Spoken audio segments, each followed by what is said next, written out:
এই পৃথিবী তোমারে মনে রাখবেন, কেউ তোমার জন্য বসে নাই রে আব্বা। তুমি অ্যাক্সিডেন্ট করে দেখো, পিছনের গাড়ি থামে না, সাইডে দিয়ে জায়গা।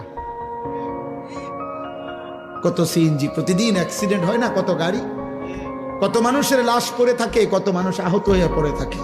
হয়তো 5 মিনিট জ্যাম বাজে, 10 মিনিট জ্যাম বাজে, এরপরে আস্তে আস্তে সাইডে দিয়া সবাই চলে যায়। স্বার্থপর এই দুনিয়া, কেউ থামে না। ধোকা ধোকা।